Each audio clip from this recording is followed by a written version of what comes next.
Assalamualaikum warahmatullahi wabarakatuh. Perkenalkan, saya Yusuf Saputra dengan NIM 245211314 ingin menjelaskan tentang ulumul hadis. Pembahasan pada kali ini adalah pengertian hadis dan atsar, 3 fungsi hadis terhadap Al-Quran, proses pengumpulan dan kodifikasi hadis, pengertian hadis mutawatir dan ahad.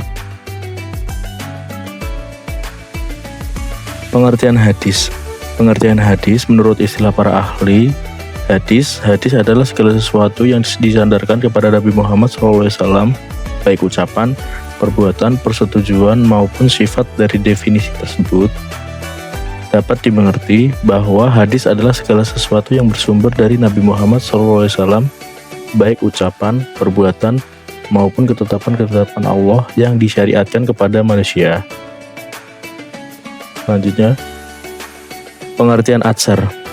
Pengertian atsar, al-atsar dalam bahasa artinya adalah sisa, sedangkan menurut pengertian istilah para ahli berbeda-beda sesuai dengan latar belakang disiplin ilmu mereka masing-masing. Di antaranya adalah 1. Jumhur berpendapat bahwa atsar sama dengan khobar, yaitu sesuatu yang disandarkan kepada Nabi Muhammad SAW, sahabat, dan tabi'in.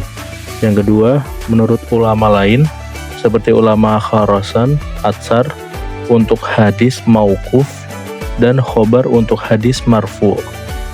Yang ketiga, ahli hadis lain mengatakan tidak sama, yaitu khobar berasal dari Nabi, sedangkan atsar sesuatu yang disandarkan hanya kepada sahabat dan tabi'in, baik perbuatan maupun perkataan.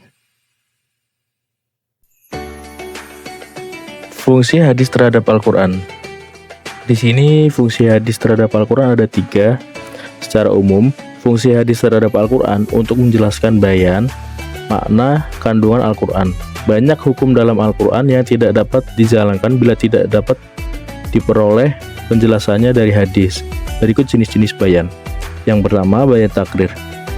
Hadis sebagai bayan takrir maksudnya adalah penjelasan yang didatangkan hadis sebagai penguat terhadap hukum-hukum yang ada pada Al-Quran, baik itu di dalam perkara yang bersifat global maupun yang bersifat terperinci, seperti hadis-hadis yang menjelaskan tentang kewajiban sholat, zakat, haji, puasa, dan lain-lain tanpa menjelaskan syarat-syarat dan rukun-rukunnya.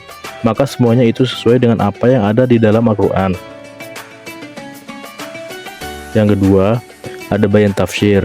Hadis sebagai bayan tafsir artinya kehadiran hadis berfungsi untuk memberikan batasan terhadap ayat-ayat yang masih bersifat mutlak, memberikan rincian dan tafsiran terhadap ayat-ayat Al-Quran yang masih bersifat global, mujmal, dan menghususkan ayat-ayat yang bersifat umum. Yang ketiga, bayan tasyri. Maksud hadis datang untuk menjelaskan atau menetapkan suatu hukum aturan syara' yang tidak didapati nasnya di dalam Al-Quran Al-Karim. Hadis sebagai bayan tasyri terbagi menjadi 2, yaitu yang pertama, dalil hadis yang didapat dikembalikan hukumnya pada Al-Quran melalui jalan qiyas atau dikembalikan kepada keumuman ayat Al-Quran. Contohnya, kebolehan mengusap kulf berdasarkan keumuman ayat di dalam Al-Quran tentang kebolehan mengambil rukhsah keringanan. Yang kedua, dalil hadis yang dikembalikan hukumnya kepada ayat Al-Quran yang memerintahkan untuk patuh dan taat terhadap segala hal yang disampaikan oleh Rasulullah SAW. Proses pengumpulan dan kodifikasi hadis. Pada akhir abad pertama hingga awal abad kedua Hijriah, sekitar tahun 99 sampai 101 Hijriah atau 717 sampai 720 Masehi, Khalifah Umar bin Abdul Aziz memperkasai kodifikasi hadis secara resmi. Upaya ini dilakukan karena 2 alasan utama, yaitu kekhawatiran akan hilangnya hadis seiring wafatnya para ulama, serta banyaknya hadis palsu yang tersebar akibat pertentangan politik dan perbedaan mazhab.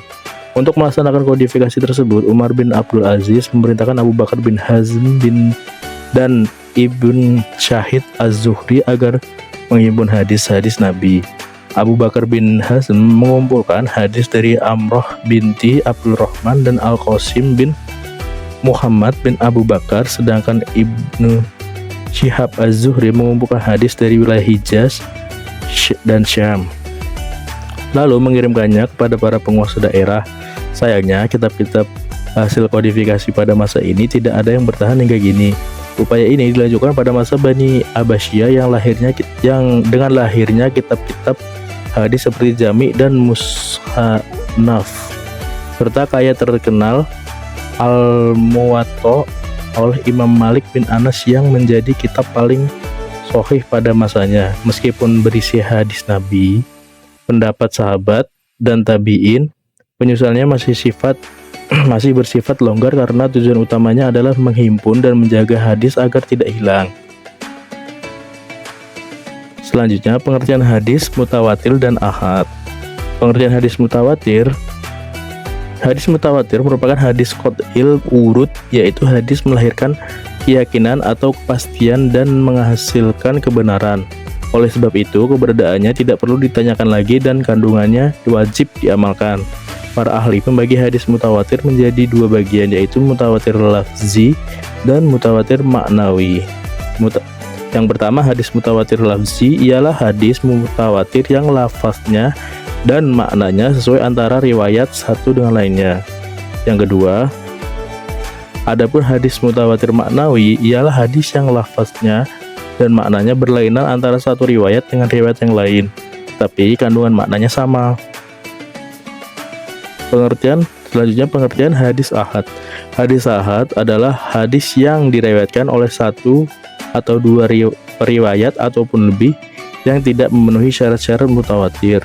Dari definisi ini dapat diketahui bahwa jumlah perawi yang terdapat pada sanad hadis ahad tidak mencapai jumlah riwayat hadis mutawatir. Cukup sekian penjelasan materi ulumul hadis dari saya. Kurang lebihnya mohon maaf. Wassalamualaikum warahmatullahi wabarakatuh.